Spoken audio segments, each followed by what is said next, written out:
What makes a community successful? What makes a community successful? It's an important question.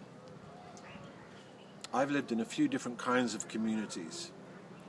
I've lived in squats, spiritual communities, and with activists camping on the roadside as part of actions against fracking. The Buddha, when he became enlightened, he gathered around him lots of disciples, men and women, monks and nuns. And they said to him, how should we live? Give us some rules. Show us how we should be. And he, as far as I understand it, he didn't really want to do that. He said, look, there's one rule. There's one thing you need, and that's to be conscious. Simply, to be conscious. What are you doing here? What's the purpose of you being here? And how is the way that you're being impacting on others? How is it impacting on yourself? And how is it impacting on others? The way that you're being at any moment, the way you're being with the food, the way you're being with the space, the way you're being with other people, how is it impacting? Is it having an effect that makes the mission stronger? Who you're being, is it having an effect that's making the mission stronger or weaker? Are you doing what you want to do, or are you doing what it takes to make the community work properly?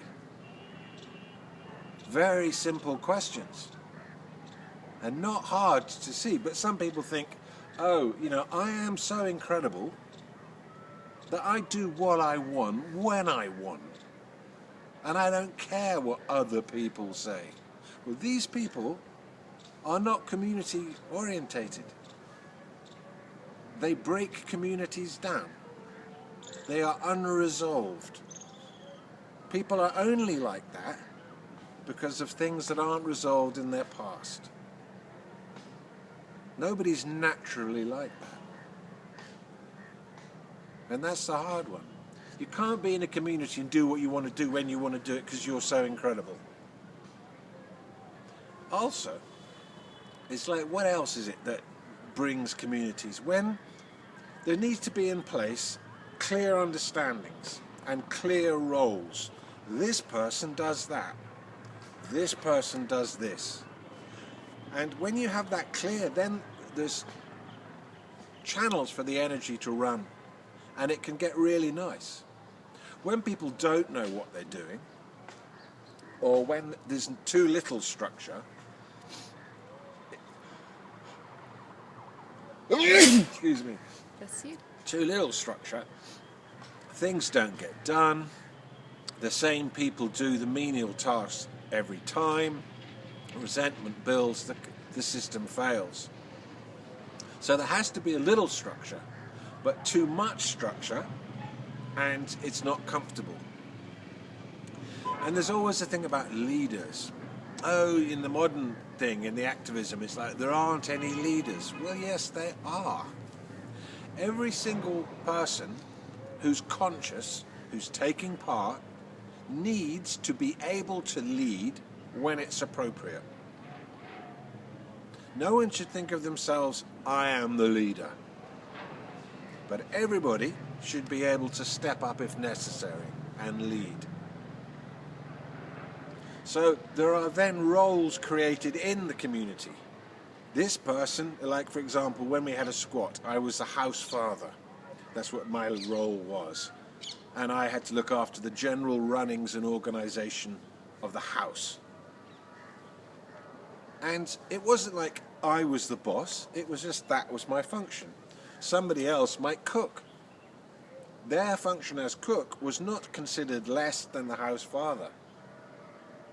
That everybody was seen, every part that everybody played had equal value, because without any one of those elements, the whole thing would collapse.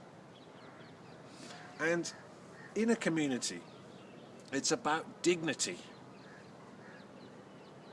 and integrity, about being a warrior. If you're an activist in an activist community, and it's really hard. I mean, living on the roadside, you haven't got much food, the weather's terrible, you're with people who are on the same mission as you, but perhaps people that you would not normally be with. And there needs to be a sense of mutual respect.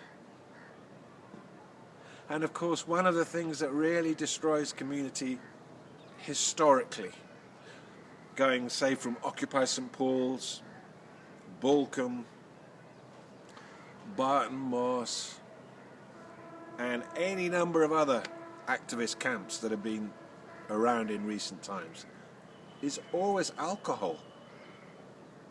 We have to deal with it. It's always alcohol. If you weren't drinking, you would not speak to that person like that. If you were not drinking, you would not behave like that. And that's the raw fact of it. If you weren't so bloody stoned, you'd get up and do something. That's the raw fact of it. Now, it's too far the other way to say no alcohol, no smoke, nothing. Because we need to release, and we need to socialize, and we need to laugh and have the good sides of it. There must be moderation. It must be within certain places. It must happen within certain times.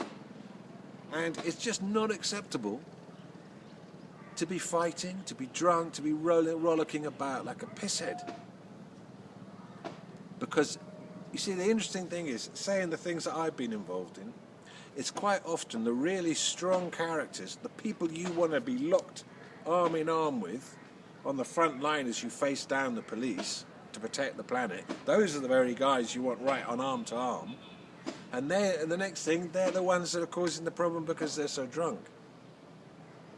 So there has to be some kind of moderation.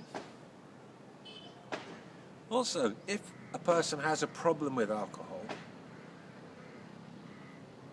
maybe it's time to look at it.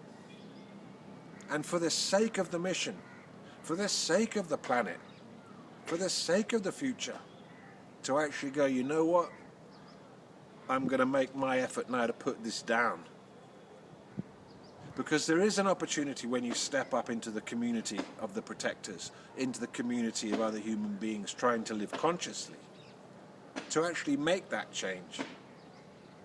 It shouldn't be a place where your addictions become worse.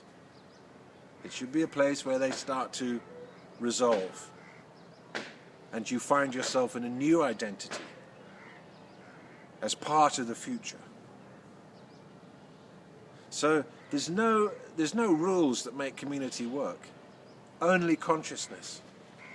Am I being conscious? Am I doing and behaving in such a way that the purposes of this community, the purposes of these actions are being fulfilled, or am I not? And it's not actually that difficult to see.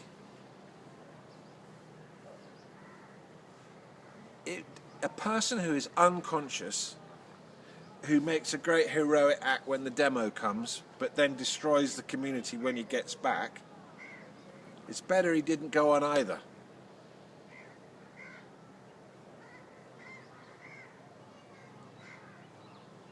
Conscious people taking conscious action are unstoppable. Unconscious people acting out of bravado and pissed up just make a mess and play absolutely into the hands of the people we're trying to stop. They just wait for that to happen. They know we'll implode. Put them in a field, they say, give them some drink, they'll implode. We have to be loving to each other. We have to be accepting to each other. We have to be helpful to each other. We have to do what we say we're going to do when we say we're going to do it. We have to have some dignity. And from my side, I think meditation is good. It's powerful. It's when you can put everything down. It ennobles us. And it reminds us where the power's coming from. And people who meditate together stay together. Families that meditate together stay together. Communities that meditate together stay together. This is why, going right the way through time, the successful communities have had a strong, ritualistic, meditative, spiritual focus at the center. It doesn't matter what it is. It's just that we have something that we come together and generate energy and become powerful in this way. It's not easy living in communities with others. It's not easy being an activist in a community on a roadside or in a field.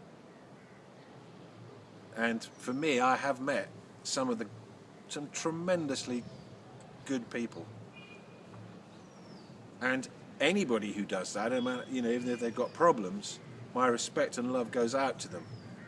And those people who are sitting maybe now while I'm speaking,